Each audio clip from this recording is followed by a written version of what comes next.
Brazil বনাম Norway, Haaland বনাম Gabriel, Vinicius নেইমারের জাদু নাকি ভাইকিংসদের চমক? বিশ্বকাপ এখন আর ভুলের কোনো সুযোগ নেই। একটি ম্যাচ, একটি ভুল আর স্বপ্ন শেষ। রাউন্ড অফ 16-তে ফুটবল বিশ্ব অপেক্ষা করছে এক দারুণ লড়াইয়ের জন্য। একদিকে 5 বারের বিশ্ব চ্যাম্পিয়ন ব্রাজিল, অন্যদিকে ইউরোপের সবচেয়ে ভয়ঙ্কর স্ট্রাইকার আর্লিং হালান্ডকে নিয়ে নরওয়ে। এটি শুধু ব্রাজিল বনাম নরওয়ে নন, এটি হালান্ড বনাম গ্যাব্রিয়েল মাগালেস, এটি ভিনিসিয়াস জুনিয়রের গতি বনাম নরওয়ের শক্তিশালী ডিফেন্স, এটি নেইমারের অভিজ্ঞতা বনাম নরওয়ের সাহসী প্রজন্ম, এবং সবচেয়ে বড় কথা, এটি কোয়ার্টার ফাইনালে ওঠার যুদ্ধ। ব্রাজিল জাপানকে হারিয়ে এসেছে, কিন্তু সেই ম্যাচে একটা বিষয় পরিষ্কার ছিল, ব্রাজিল শতভাগ খেলেনি। তারা শক্তি বাঁচিয়ে জিতেছে, কারণ তাদের লক্ষ্য শুধু রাউন্ড অফ 16 নয়, বিশ্বকাপ ট্রফি। অন্যদিকে নরওয়ে আইভরি কোস্টকে হারিয়ে এসেছে, আত্মবিশ্বাস তাদের তুঙ্গে, আর সেই আত্মবিশ্বাসের সবচেয়ে বড় কারণ আর্লিং হালান্ড। একটা সুযোগ, একটা ক্রস আর একটা ভুল, হালান্ডকে এতটুকু জায়গা দিলেই ম্যাচের মোড় ঘুরিয়ে দিতে পারে। তাই এই ম্যাচের সবচেয়ে বড় যুদ্ধ হবে হালান্ড বনাম গ্যাব্রিয়েল মাগালেস। গ্যাব্রিয়েল যদি হালান্ডকে বক্সের বাইরে আটকে রাখতে পারেন, তাহলে ব্রাজিল অনেকটাই নিরাপদ।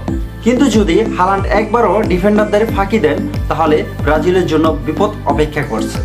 তবে ব্রাজিল শুধু ডিফেন্স দিয়ে ম্যাচ জিততে চান না, তাদের সবচেয়ে বড় অস্ত্র ভিনিসিয়াস জুনিয়র।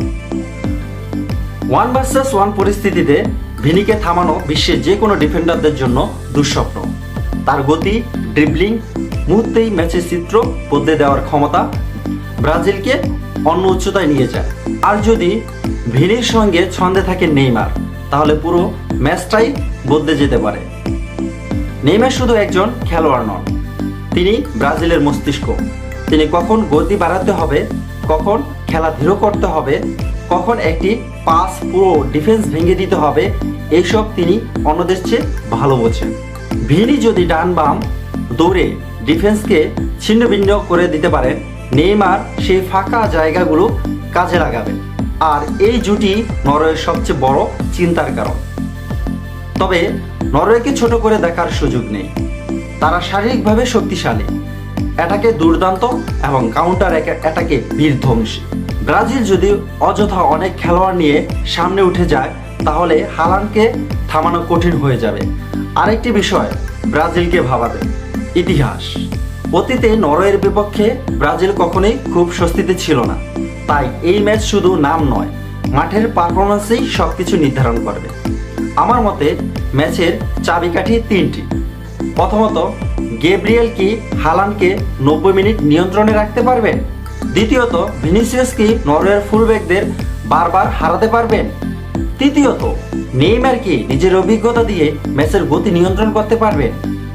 যদি এই 3 প্রশ্নের উত্তর হ্যাঁ হয়, তাহলে ব্রাজিলই এগিয়ে থাকবে। আমার ব্যক্তিগত প্রেডিকশন, ব্রাজিল 2-1 ব্যবধানে নরওয়েকে হারাবে। হালান্ড হয়তো একটি গোল করবেন, কিন্তু ভিনিসিয়াস ও নেইমারের নেতৃত্বে ব্রাজিল শেষ পর্যন্ত কোয়ার্টার ফাইনালের টিকিট নিশ্চিত করবে। এখন আপনার পালা।